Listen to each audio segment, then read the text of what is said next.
रुक जाओ।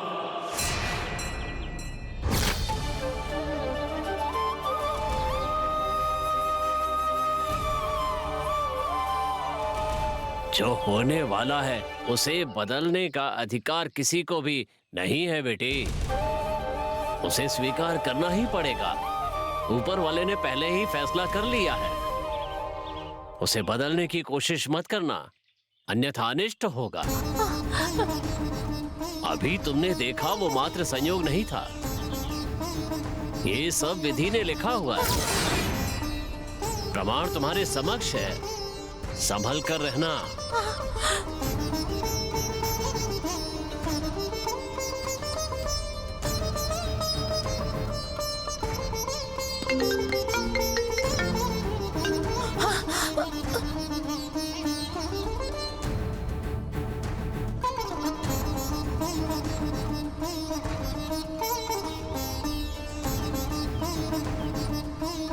इस मंगलसूत्र के बारे में बड़े साहब को पता नहीं चलना चाहिए।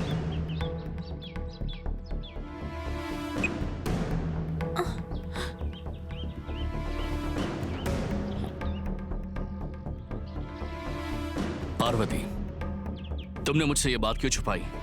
मैंने कौन सी बात छुपाई बड़े साहब? तुम क्या सोच रही थी कि तुम मुझसे छुपाओगे तो मुझे पता नहीं चलेगा?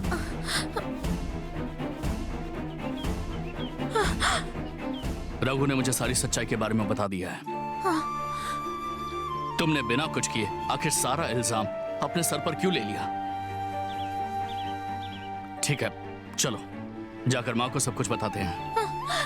माँ का गुस्सा कम हो जाएगा और तुम पहले जैसे काम पर आ सकोगी। मुझे माफ कर दीजिए,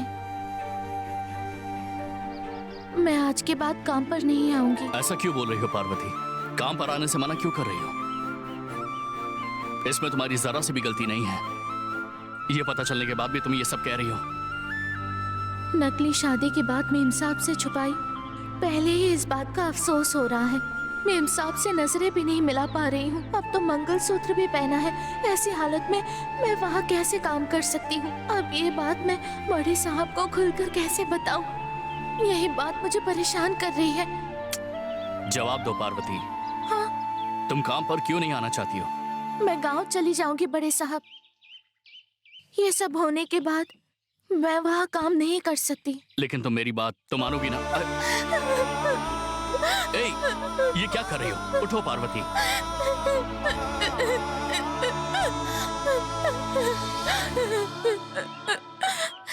मैं आपके पैर पकड़कर विनती करती हूँ, जबरदस्ती मत कीजिए। आपकी बात ना मानने की हिम्मत मुझ में नहीं है। ठीक है, पहले उठ जाओ।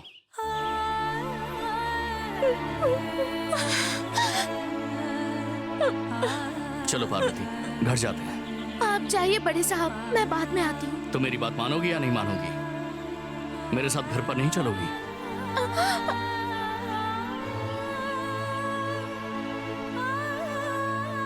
चलो जाते हैं।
कहां से आ रही हो?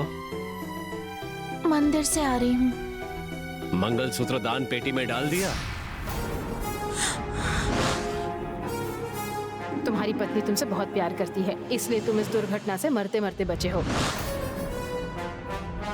जवाब दो। मंगलसूत्र दान पेटी में डालने के लिए कहा था, तुमने डाला कि नहीं? डाल दिया पिताजी। सच्चाई बताने में इतनी घबरा क्यों रही हो? कहीं ऐसा तो नहीं कि उसे दान पेटी में डालने की जगह तुमने छुपा दिया हो? पिताजी, ऐसी कोई बात नहीं है। आपने जैसा कहा, मैंने मंगलसूत्र को मंदिर की दान पेटी में डाल दिया। तुम्हें लगता है कि मंगलसूत्र के बारे में कुछ भी बताओगी और मैं उसे मान लूंगा? तो ये तुम्हारी बहुत बड़ी गलतफहमी है। ये बात अच्छी तरह याद रखना। और हाँ, अपने कपड़े बांध लो। आज के बाद तुम यहाँ नहीं रहोगी। मैं मालकिन से बात करके आता हूँ। तुम गांव जाने के लिए तैयार रहना।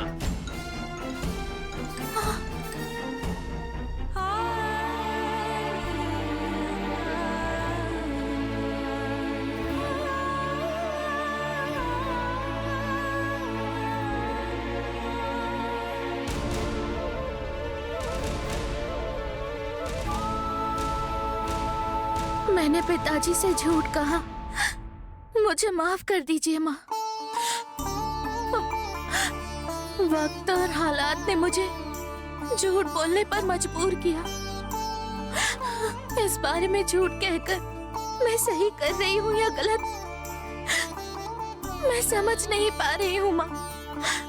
मैं नहीं चाहती कि बड़े साहब पर कोई मुसीबत आए।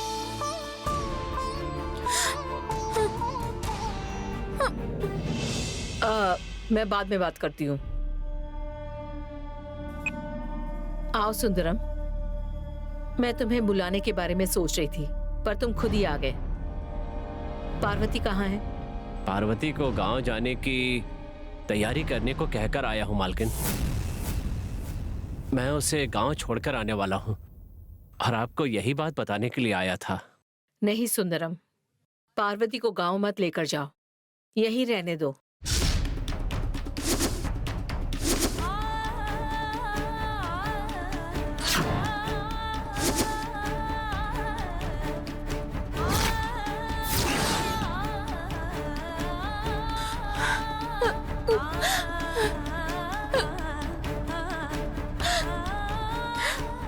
माँ, बड़े साहब पर कोई मुसीबत नहीं आनी चाहिए, इसलिए मैंने इसे पहना है। मैं उस घर में दोबारा कभी ना जाऊं। मेम साहब भी यही चाहती है।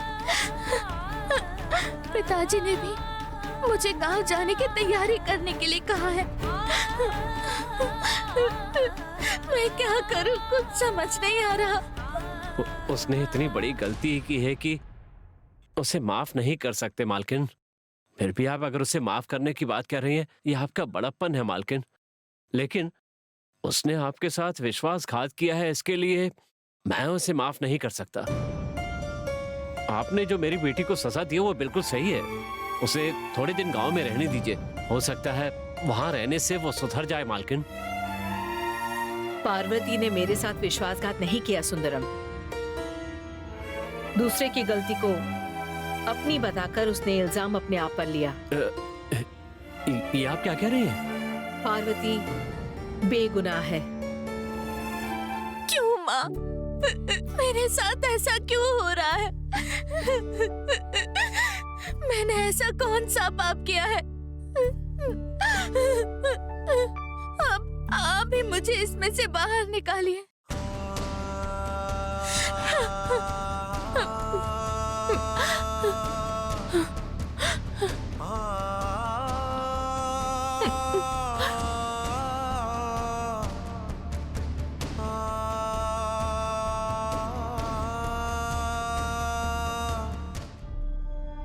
उसे सजा देने की कोई जरूरत नहीं है। तो किसे बचाने के लिए पार्वती ने ये इल्जाम अपने सिर पर लिया है? ये सब उस रघु की वजह से हुआ है। ये आप क्या कह रही हैं मालकिन? उस उमा को और उस रघु को बचाने के लिए वंजा ने मुझसे झूठ कहा था, और इन तीनों को बचाने के लिए पार्वती ने इल्जाम अपने सर पर ले लिया। और ये सच्चाई मुझे आदित्य ने बताई। सच्चाई क्या है ये जाने बिना ही मैंने ये सोचकर कि पार्वती ने मालकिन के साथ विश्वासघात किया है, उसे कितना दुख पहुंचाया है मैंने। कोई दूसरा गलती करे और उसका इल्जाम अपने पर लेने के लिए बहुत बड़ा दिल चाहिए सुंदरम। और पार्वती का दिल सचमुच बहुत बड़ा है। तुम दोबारा पार्वती को यहाँ काम करने के लिए कहो।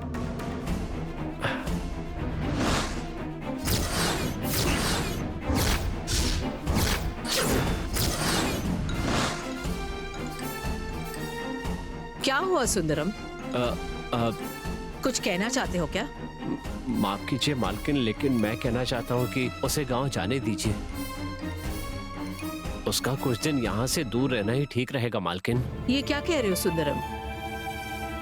अब तक तुम ये सोच रहे थे कि पार्वती ने गलती की है और उसे गांव भेज रहे थे, पर अब तो तुम्हें पता चल गया ना कि पार्वती की कोई गलती नहीं है। फिर तुम उसे सजा क्यों देना चाहते हो? पार्वती गांव नहीं जाएगी, तुम जाकर उसे ले आओ, मैं उससे बात करूंगी।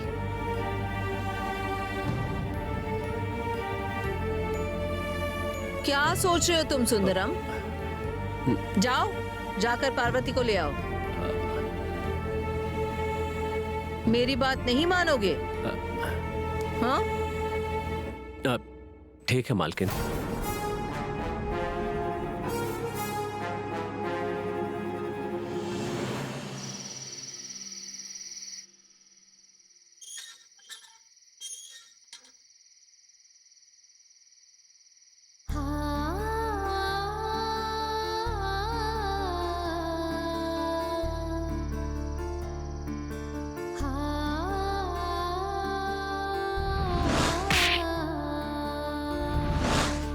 बेटी पार्वती। हाँ, पिताजी।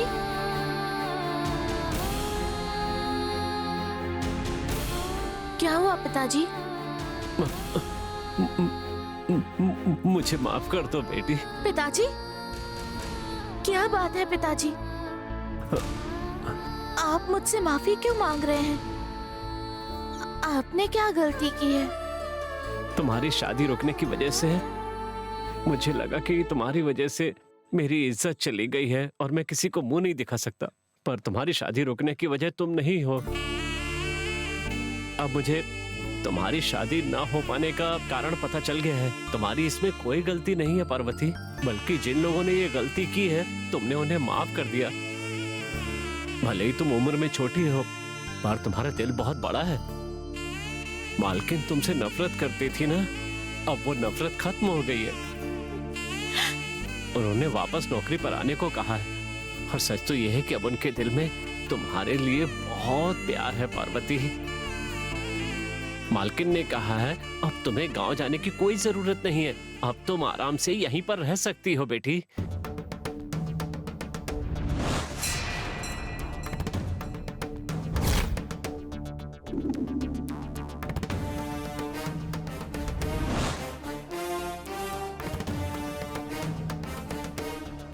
हाँ, और देखो तुम्हें अब चिंता करने की जरूरत नहीं है, अब तुम आराम से अपने काम पर वापस जा सकती हो। नहीं पिताजी, मैं वहां कभी नहीं जाऊंगी। मैं उन्हें क्या कहूँ बेटी? जब उन्हें ये पता चला कि इसमें तुम्हारी गलती नहीं है तो उन्होंने तुम्हें माफ कर दिया। अब तुम वहां जाने के लिए मना क्यों कर रही हो?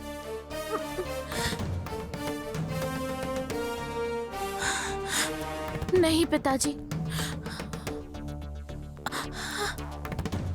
मैं गांव चली जाती हूँ, मुझे वहीं पर भेज दीजिए। तुम मुझसे नाराज हो इसीलिए ऐसा कह रही हो, या फिर मालकिन पर नाराज हो इसलिए ऐसा कह रही हो? मुझे किसी पर नाराजगी नहीं है, किसी से नाराज होने की मेरी हैसियत भी नहीं है। तो फिर वहां जाने से मना क्यों कर रही हो? शादी के बाद भी यहाँ काम करने की तुम तो पहले जिद किया करती थी ना, तो अब वहां जाने से मना क्यों कर रही हो? मालकिन ने तुम्हें माफ कर दिया है ना, तो अब इस तरह की जिद क्यों कर रही हो? साफ साफ बताओ बेटी, इसके पीछे क्या वजह है? पहले ही नकली शादी की बात मैं इंसाफ से छुपाई, उस बात का अफसोस हो रहा है, और मैं इंसाफ से नजरें भी नहीं मिला पा रही।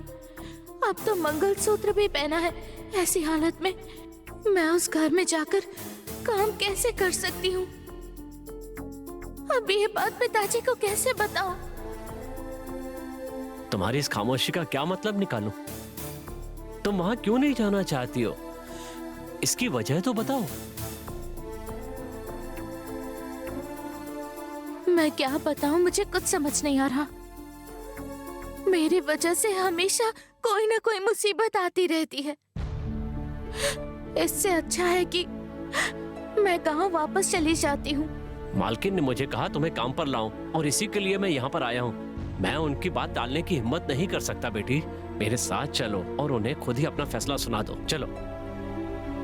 खड़े खड़े सोच क्या रही हो? मालकिन इंतजार कर रही होंगी। चलो चलकर अपना फैसला खुद उन्हें सुना देना। आओ आओ ना, चलो।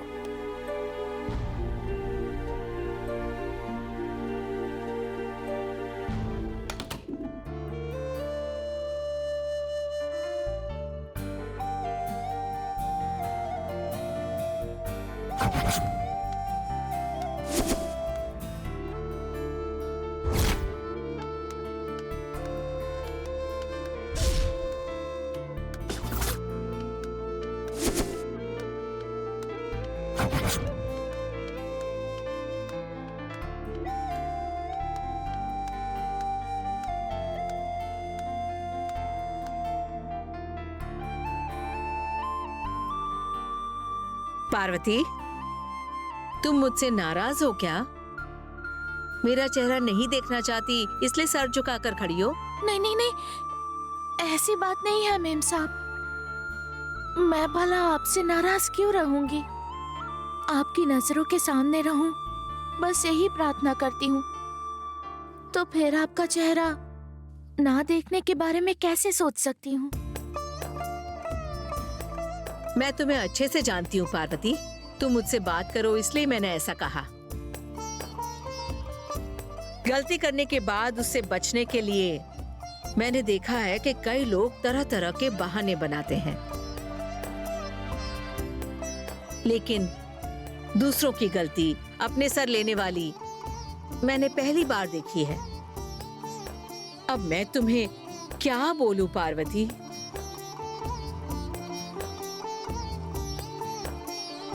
दूसरों की वजह से तुमने बहुत तकलीफ उठाई और हमेशा तुमने दूसरों के बारे में ही सोचा है पार्वती। अपनी जिंदगी के बारे में भी सोचना चाहिए ना। तुम इतनी छोटी सी हो लेकिन तुम्हारा दिल बहुत बड़ा है। अच्छा होना गलत नहीं है, लेकिन गलत इंसान के साथ अच्छा होना गलत है। तुम्हारा इरादा नेक था, लेकिन तुमने किसी की गलती छुपाई, वो सही नहीं था।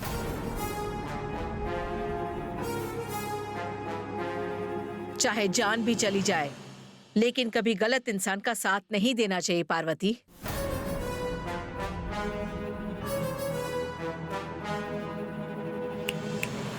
दीदी, इस सारे फसाद की जड़ तुम हो।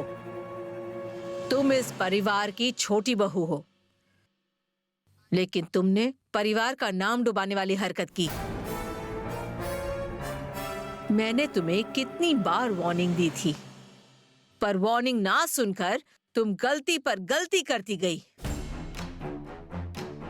देखो, मैं तुम्हारे पति और तुम्हारे बच्चों की वजह से चुप हूं, वरना इसी वक्त कान खोलकर सुन लो। इस बार जो वार्निंग दे रही हूं वो आखिरी वार्निंग है। देखना गलती ना हो। समझ गई? समझ गई दीदी। अब लेकिन मैंने कोई गलती नहीं की दीदी, वो सब कुछ तो उमा ने।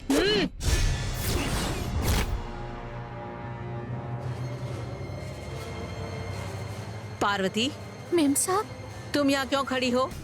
जाओ, जाकर काम करो। सबसे पहले मेरे लिए एक स्पेशल कॉफी बनाकर लाओ। जाओ। आप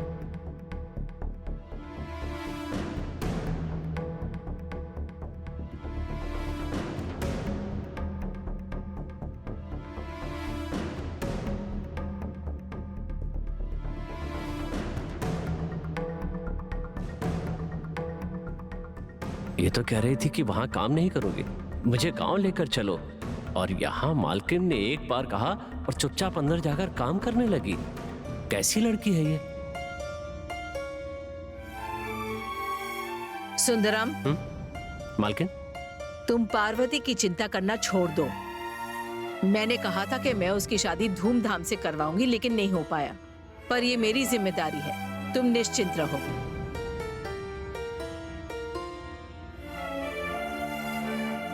मेम साहब,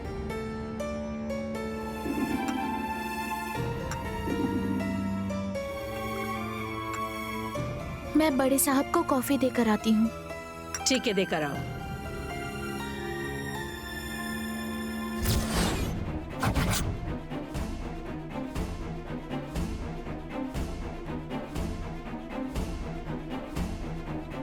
मैं चलता हूँ मालकिन। ठीक है सुंदरम।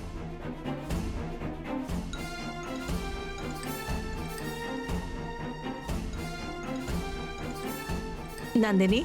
हाँ सासू माँ। आओ बैठो।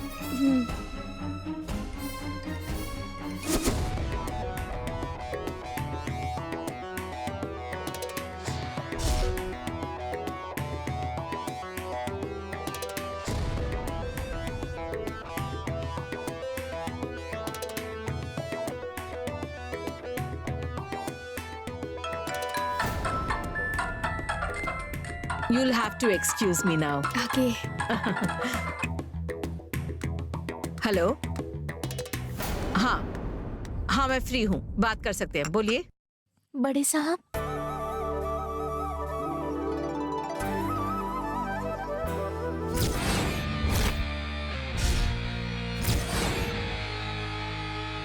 सासू माँ यहाँ से कब जाएंगी ये सोच रही थी मैं। अभी थोड़ा रिलैक्स फील कर रही थी, इतने में ही मेरी टेंशन बढ़ाने के लिए आप यहाँ पर आ गई। Okay okay okay. मैं तुम्हारा टेंशन समझ सकती हूँ। मैं तुम्हें डिस्टर्ब करने नहीं आई हूँ। मैं तो उस खाना बनाने वाली नौकरानी के बारे में कुछ बात करना चाहती थी, इसीलिए तुम्हें रोका। क्या बात है, बोलिए। बात यह है कि जिस राजेश्वरी दीदी ने कहा था मैं उसे घर में नहीं घुसने दूंगी, वही दीदी उसे फिर से बुलाकर उसकी खातिरदारी कर रही हैं। इस मामले में वो बहुत खुशनसीब है। शुरू से ही यही सब होता आ रहा है। एक मामूली सी खाना बनाने वाली लड़की ब्रांड एम्बेसडर बन गई क्योंकि उसका नसीब बहुत अच्छा है। तो तुम भी उससे जरा संभल कर ही रहना, ये कहना चाहती हूँ। मैं उसके झांसे में नहीं आऊंगी। वो अपने नसीब से कंपनी की ब्रांड एम्बेसडर बनी है ना, जल्द ही मैं उससे वो टैग छीन लूंगी। तभी आपको पता चलेगा कि नंदिनी क्या चीज है। देखते हैं किसमें है कितना दम।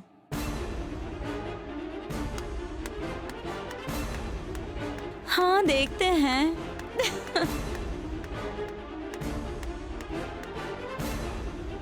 अंदर आ जाओ पार्वती।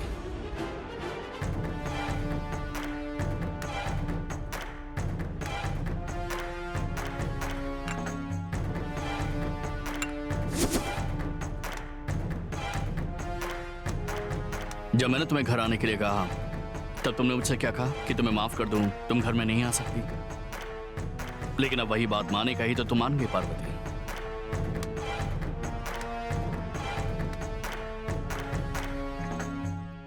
चलो ठीक है, जैसे भी हो तुम वापस आ गई हो, इस बात की मुझे बहुत खुशी है।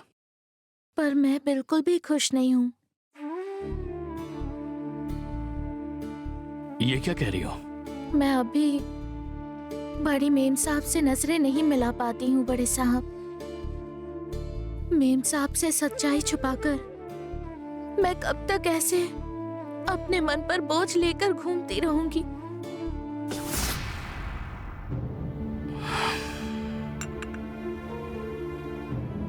जो बात तुम्हारे मन में है वही बात मेरे मन में भी चुभ रही है पार्वती। मैं भी मां की आंखों में आग डालकर बात नहीं कर पाता हूं। जिस दिन से मैंने उनसे ये बात छुपाने का फैसला किया, उसी दिन से मैं अपनी मां से नजरें नहीं मिला पा रहा हूं और ठीक से बात भी नहीं कर पा रहा।